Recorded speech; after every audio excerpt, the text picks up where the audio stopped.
The Single Mom Success Podcast, episode 36. I haven't seen an adult movie in a theater, and I can't tell you how long. All the movies I go see are animated. I have not seen a non-animated regular movie in years in the theater. This is the Single Mom Success Podcast, where we cover all the glorious mess that is life as a single parent and how you can navigate through to become the best version of yourself and how to live the life you desire. Do you want to get weekly email reminders of your awesomeness? Head on over to thesinglemomblog.com to sign up today. Now, let's get started. Hey there, and welcome to today's Single Mom Success Podcast. I hope you are having a fantastic day, and if you are not, stop it right now. You should be having a fantastic day. Make that happen. Make the conscious decision. I'm going to have an amazing day, and just go make that happen. Go do that. That's the way it should be.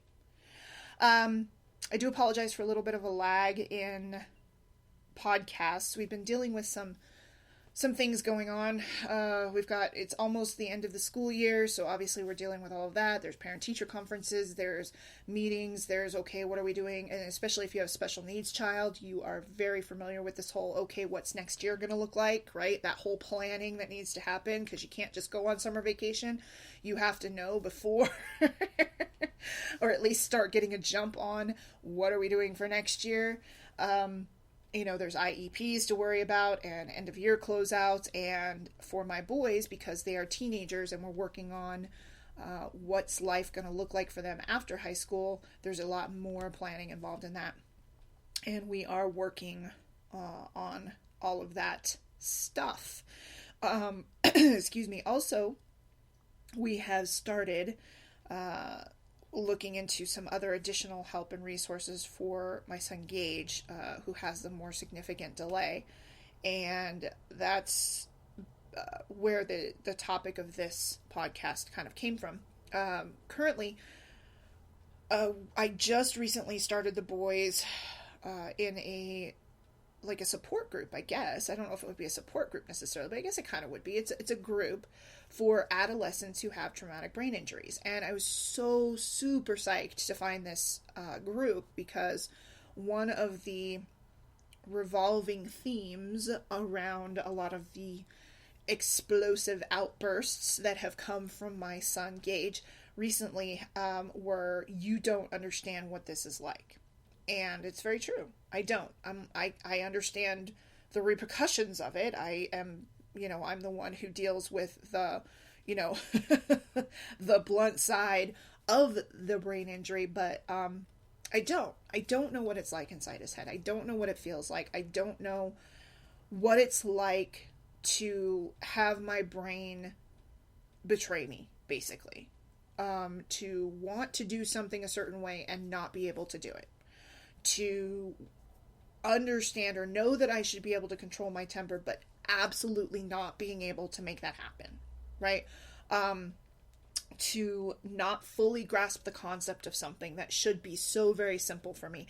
I don't understand what that's like. I can only imagine how frustrating and infuriating it is, but I do not know what it's like to actually experience it. So it's something that I cannot absolutely relate to. So, I reached out to his neurologist and talked, when we had his last neuropsych evaluation, and she recommended this group, and I was really excited about it, because I was like, man, there's going to be other kids your age who are going through the brain injury. And so yesterday was our first foray into that. And it was so cool because, for a couple of reasons. One, first and foremost, I talked to the boys, and the doctor that runs the group informed me about it. I said, you guys are going to be the only ones in this group who have been living with your brain injury since infancy. So basically your whole life. And my son was like, what do you mean? What are you talking about? I said, you guys got injured, and your brain injuries happened when you were infants, when you're 5 months old and younger, but we knew about it at 5 months old. I said, these kids, so I said, so your whole life has been this. This is your normal, right? You've never had anything different. I said, but the rest of the kids in this group, they were quote unquote normal kids, and something happened to them, and now they are dealing with a traumatic brain injury and all of the stuff that happens, whether it's a car accident or a sports injury or, a medical condition, something happened that caused the brain injury, right? Like, these kids had quote unquote normal lives, and then now they're dealing with the repercussions of having a brain injury. And I said, think about that. Think about what that's like. You're living your life normal, and then one day something happens, and now all of a sudden you have to learn how to walk again, or talk again, or write, or, all the stuff that you could do that was so easy. Now it's really hard, or you can't do it at all. Imagine that. Imagine how upsetting and frustrating that must be. I said, so while you guys are dealing with the frustrations that come with a brain injury, this has been your whole life, right? These kids are dealing with all the frustrations of a brain injury, plus the anger and frustration of their life is no longer the way it used to be. And that's a whole nother level of crap that they have to deal with, right? And so both of my boys were like, wow. I said, so you guys will bring a fairly unique perspective to them. And so maybe you'll be able to give them some hope and some tips of, hey, yeah, this is, we've been dealing with this too, and we've been dealing with it our whole lives, and we're able to do all of these things. So maybe it's possible for you to, to improve, and for things to get better for you, or, whatever. But the biggest part is that you have somebody to talk to who understands how you just can't seem to make something work the way that it should work, or you can't seem to wrap your head around something, right? They understand that, and you'll be able to talk to them. So they were really, I think they were they didn't know what to expect. But when they came out of it, they had really enjoyed it. And so I think that this is something that will be really good for them. The other side of it for me was that while the boys are in with their group, there's a group for parents too. And so it was so nice, and it was something that I had forgotten, and that's what the topic of this podcast is being able to have an outlet, a tribe, a group, somebody who you can relate to. And it's support. It doesn't have to necessarily be a group like I go to, and most especially for parents with children with special needs. This is so critical, because this is what's important to take care of you. And I forgot, because it's been so long since I've been a part of a group. I was a part of a group for special needs children, for parents of special needs children, quite a while back. It was several years back. And it was a nice outlet. It was good to be able to sit down and talk to other parents who are going through the same things that we're going through, who understand the urge to duct tape your children to a wall and don't judge you for it, right? Like, who you can sit there and say, yeah, my son repeatedly banged his head into the wall today, and now he's got this nice bruise on his forehead. And my other son, lost his temper at school and had to be sent home because he threw a chair, or, and they're like, oh yeah, and they understand. They don't look at you and go, God, what's wrong with your kid? Like, why don't you do something about that? They get it, right? It's really important to have that outlet. And it's great because, I have family that I can talk to, and I have friends that I can talk to, but if they're not going through some of the same struggles you're going through, it's nice to have somebody to talk to, but they don't totally understand, right? Like, I've got people who are, were parents, and I'd say, God, this is what's going on. And they're like, well, have you thought about just putting him in timeout? And any mom who's a parent of a special needs child, when somebody says that to you, you're like, you're funny, right? Like, because timeout doesn't work necessarily for children who have special needs. Like, that's not, like, that's you presuming that my child understands the concept of consequences for your actions. But my son does not understand the concept of consequences for his actions. To this day, he still struggles with it, right? Because it's part of the executive function of a brain. And people who don't experience this and who don't understand what it's like and who have not experienced a child with autism or Asperger's or a brain injury, they don't understand. They're like, no, it's because you have to teach them that. I could teach him that till I'm blue in the face, but his brain is still not going to make that connection. His brain is still not going to do it. He still, to this day, does not. I have to go through significant, time-consuming, long, drawn-out conversations with my son to get him to make the connection of the reason that you are in trouble is because I told you not to do this and you still did it. And you still are not understanding that the reason you are in trouble and grounded is not because I enjoy grounding you, but because you did something you weren't supposed to do, right? It takes forever to work through that. So having another parent or other parents or individuals who totally get that it takes a half hour to explain to your child why they are grounded. Whereas for other kids, they get it. They're like, okay, yeah, they may not like it. They're still pissed, right? Like, nobody wants to be grounded. But they get it. I scratched I went out and played with my friends and I wasn't supposed to, or I went and did this and I was told not to, so now I'm in trouble and I got grounded, and I totally understand that, right? They get that. They make that connection. Kids with traumatic brain injuries do not do that, right? So having somebody that you can relate to on that level is so important. And I forgot about that, right? I've been just trudging along for the last couple of years. And I forgot how good it was to talk to somebody who understands that. So this was very helpful for me too. And that's kind of the point of this podcast. You need to have a support group. You need to have, and it doesn't have to be a quote unquote an actual support group, but it does need to be some form of support. You need to have an outlet. You need to have someone who's there for you. You need to have somebody who supports you, who understands, who's got your back, or who you can just talk to and vent, and say, God, today was just horrible and I wanted to strangle my children and I felt like running away, and who will hear all of this and know that you're just venting and not call the cops on you and say, hey, this lady's about to abandon her family, right? They understand because they've been there, right? Or they are currently there. Having that so that you do not feel like you are so alone.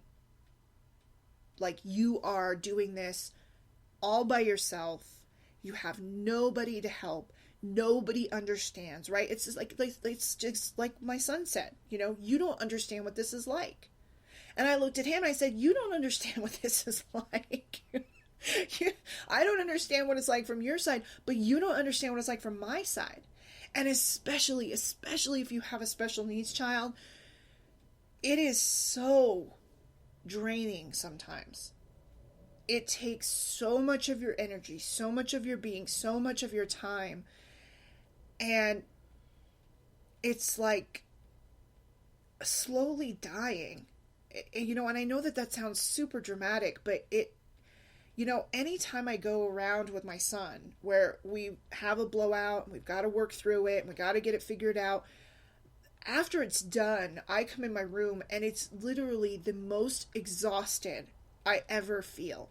I am physically and emotionally drained from that interaction with my child. If you are the sole caregiver, if you're a single parent, and my son just has the developmental and emotional, delays. If you are also dealing with physical, disabilities, a child in a wheelchair, a child who has a GI tube, a child who, requires, hourly motion to keep their muscles from atrophying, whatever it might be. There's all sorts of things.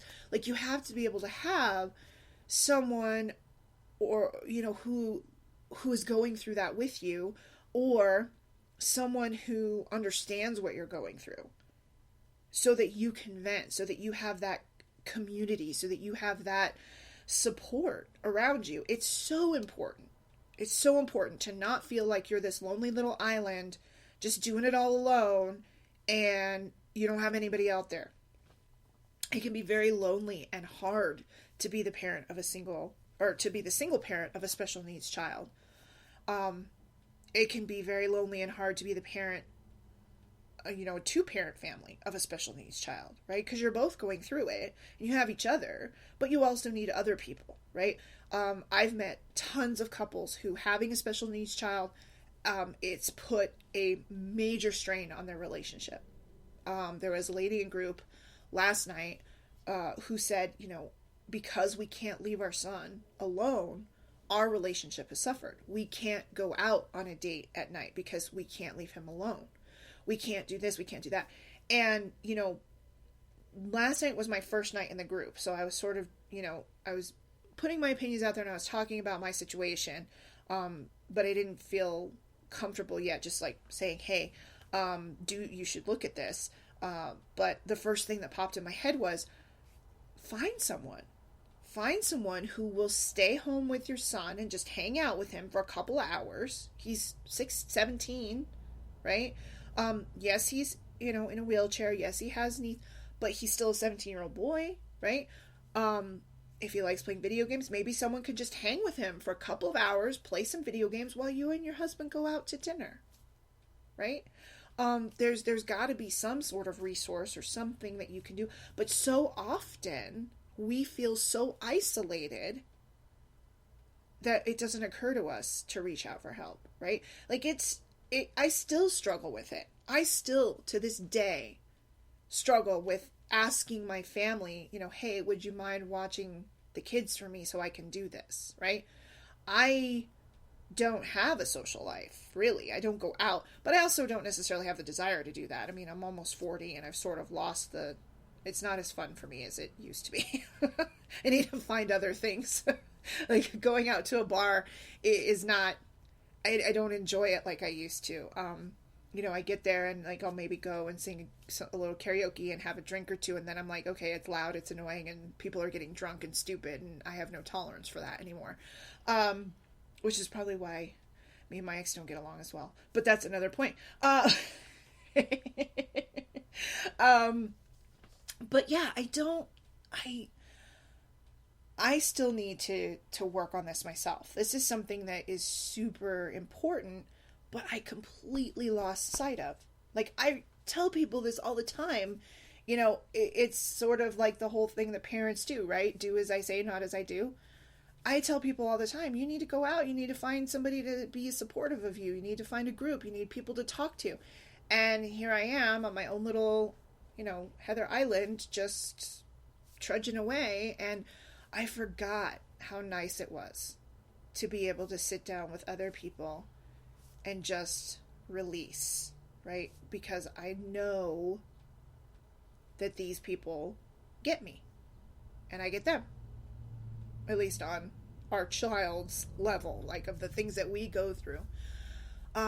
So I cannot stress how key and how critical and how important it is to find that support, that group, whatever it is that will help you. Even if it's just once a week, once a month, every other week, right? It could be an online group. I mean, we live in the age of the internet, right? If you're not able to actually physically because of your kids or whatever, there's so many different things out there. There's Skype that you could talk to another parent on Skype and be a camera face to face. Again, it's not in quote unquote in person, but somebody's there face to face. There is Google Hangouts, right? People do those constantly. Create a Google Hangout for your family, for your area, for single moms in your area, or just single moms in general, right? To just do a hangout. Blab, right? That's a new thing that Twitter's got going on. Blab is very cool. Do a little blab thing for single moms or parents or children, parents with special needs, right? Like, that's a big thing, right? So do those things. Find that outlet. because it's so important for you to be able to have that. And it goes back to self-care, making sure that you are doing what is needed to take care of you. And I actually realized in the last couple of weeks, I'm like, man, I am in such a funk. Things are really stressful right now. Money is super duper tight, if not non-existent, because I've had clients who decided they weren't going to pay me. And so things have just been really stressful, very, very stressful. And I find myself starting to sort of slide down that slippery slope of just being in this funk, right? And it happens to everybody. It happens to the best of us because we're human. And, I've always said it before, if you're constantly happy all the time and you don't have any problems, and you're on some really good frickin' drugs, right? Because that is the only way that you are constantly always happy and you don't ever experience sadness or upset or a little tiny bit of depression or funk or gloom, right? Because we are human beings and this is what happens. Things happen and we process them and we emotionally react to them. So it's impossible to never have one, right? Either that or you're in a lot of denial. But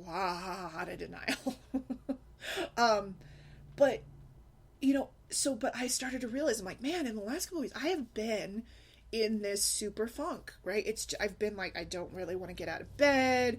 I don't want to do anything. I don't want to work, which is not good, especially when you didn't have any money coming in. So, right. Like, I don't want to do much of anything, right? My laundry hasn't been done. My room is a mess. I'm in this funk, right? And we went to this thing last night, and afterwards and this morning, I just realized, I'm like, that is what is wrong. I stopped taking care of myself again. I stopped doing what was important for me again. And it's really easy to do, right? Especially as a parent, especially as a single mom. You are so focused and so dedicated on doing for everyone else, for your kids, your boss, whatever. Like, you are so focused on just making this whole thing work that you stop taking care of what is needed for your own self-care. Taking a walk, taking a bath, going to a group and talking to other women about the same issues that you have, not feeling like you're alone, right? Like, I've been sitting here for weeks just going, I'm so stressed and I'm so worried and freaked out and this is what's going on and nobody understands it and nobody can deal with it. Like, I have to internalize it. It's me and my little bubble, and I can't let the rest of the world know that this is what's going on. And that is not healthy. It's not healthy, it's not productive, and it's not going to do you any good. It's going to wear you down, and you are going to be miserable, right? So going to this group and talking to them, it was another little, like, aha moment for me of going, holy crap, like, I have stopped taking care of me. I've stopped doing the things that I enjoy, again. I've stopped reading, I've stopped painting, I've stopped doing the things that I love and that, like, for lack of a better term, feed my soul and make me feel good, because I'm dealing with so much other crap. And I know that there's so many of you out there that are like, well, we don't have the time. It's all well and good. We don't have the time. We don't have the money. We don't have the ability. It may not, we can't do it. It doesn't work for everybody. That's crap. That's absolute crap. There is a way to make it happen.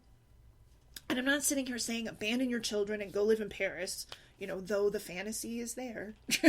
Right? But, I would never leave my children. Totally joking. Don't call anybody on me. But, to have that, any parent, every parent at some point, when things get stressful, when things get hard, when things get frustrating, when your baby won't stop crying and you've only had an hour of sleep in the last 3 days, right? Like, every parent has stopped at some point and the thought has entered into their head of, I just want to run away to Italy or France or the Bahamas. Like, it has. It has.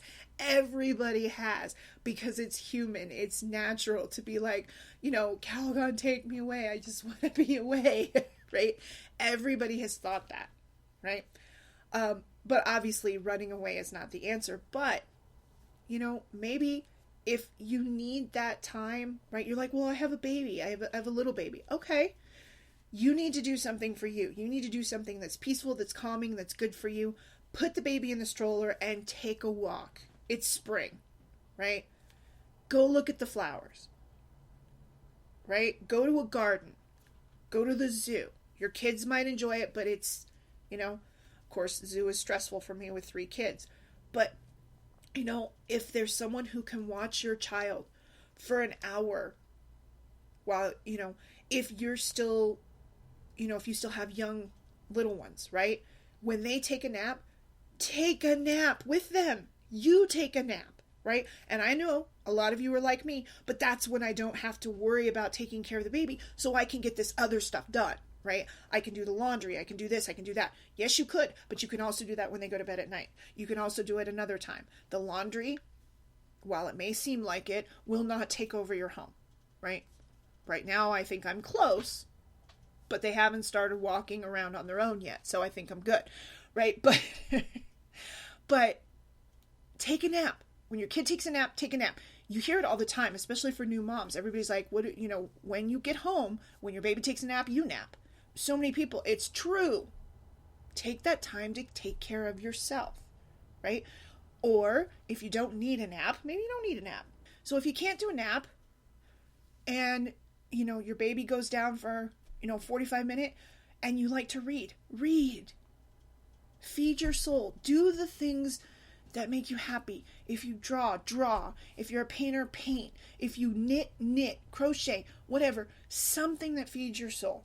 Take that time to call up your friend on the phone and chat for 45 minutes uninterrupted, right? Where you don't have to pick up the baby or make sure they're not putting anything in their mouth or picking up crumbs off the floor so they don't eat them, right? Or making sure they're not sticking something sharp into a wall socket or dunking their toys in the toilet, right? Like anytime, I have this meme that says, most parents understand that having a conversation with me is like having a conversation with someone with Tourette's, right? Sure, I'd love to have lunch. Stop licking that. What time? Right? Like, that's how it is when you have children and infants and toddlers. But take that time for yourself. If you have somebody who you can trust with your children, you have family members, you have friends, people who you can watch your kids for a couple of hours. Go to a movie, right? If you want to go to a movie, go to a movie. It doesn't matter if you're by yourself. That's something that you want to do, right? It's for you. Take that time, right? Matinees are usually cheaper, and if you don't have to drag all the kids with you, it's definitely cheaper. And you can go see movies that are not G-rated. Woohoo! Something that's not cartoons or animated. Like, I haven't seen an adult movie, not an adult movie, get your brain out of the gutter.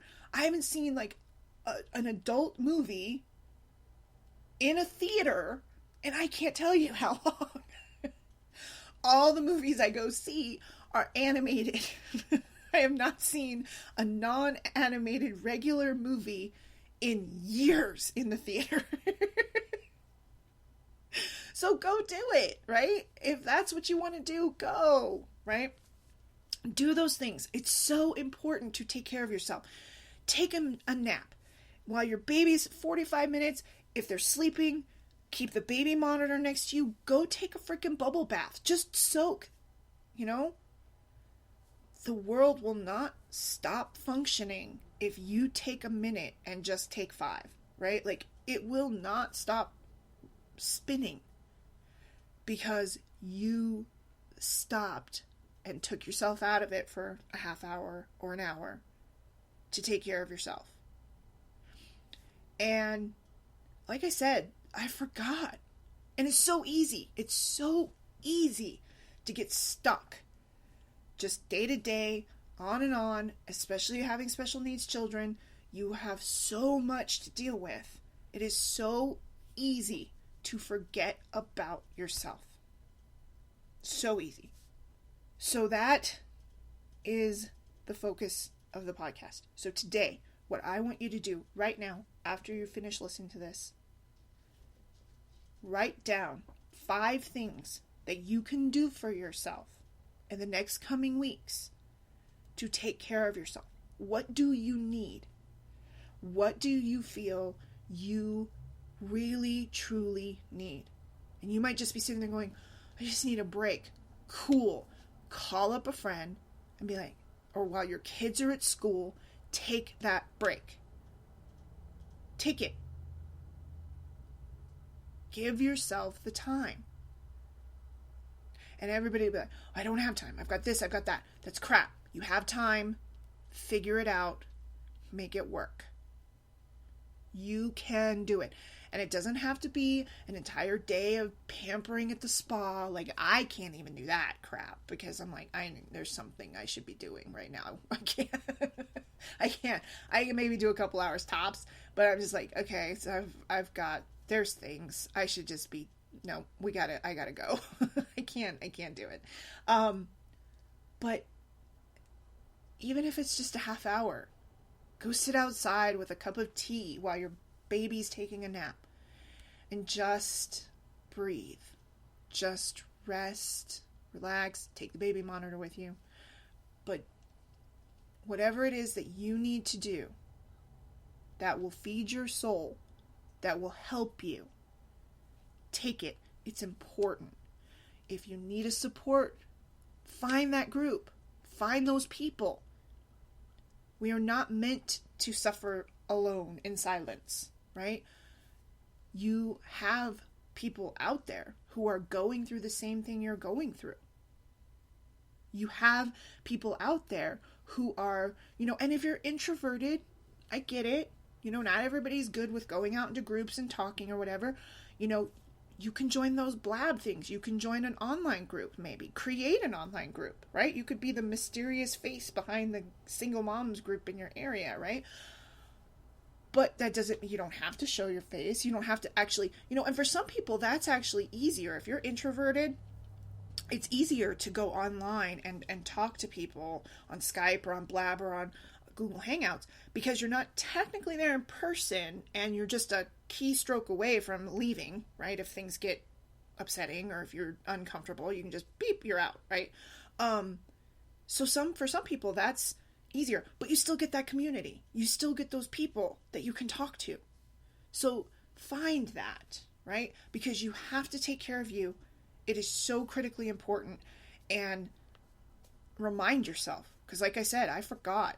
It's easy. It's easy to forget. It's easy to slide back in that funk and go, God, everything sucks, right? Like, it's so easy to do.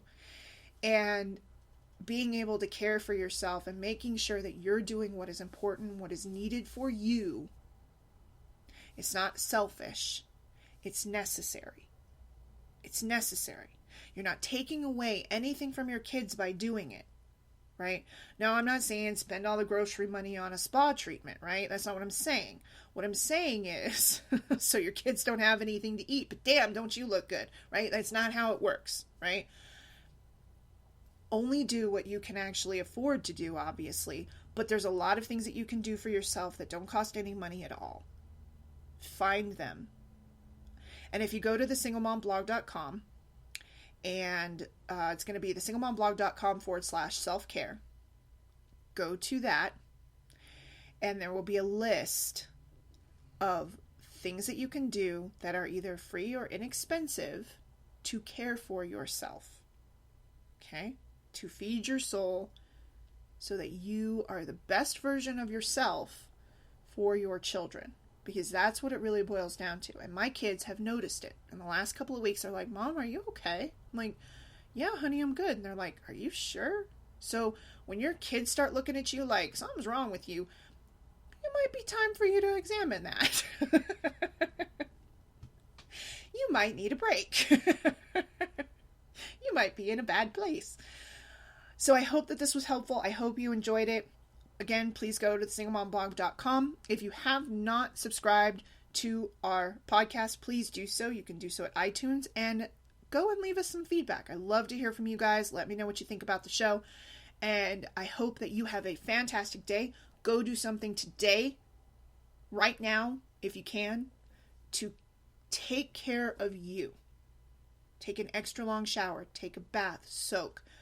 Go outside and paint. go for a run, whatever it is that will make you feel good, give you that boost you need, preferably non-medical, non-medicinal. Just go out and do something that makes you feel good, feed your soul, take care of you, because your kids need you, and they need you at the top of your game. Take care, have a great day, and again, never ever forget that you are awesome and you rock. We'll talk to you soon. Thanks for joining me today for the Single Mom Success Podcast. Be sure to follow us on all our social media platforms, and if you haven't subscribed to our newsletter yet, head on over to thesinglemomblog.com to make sure you never miss out on our most recent posts and podcasts. Thanks again, and never forget, you rock.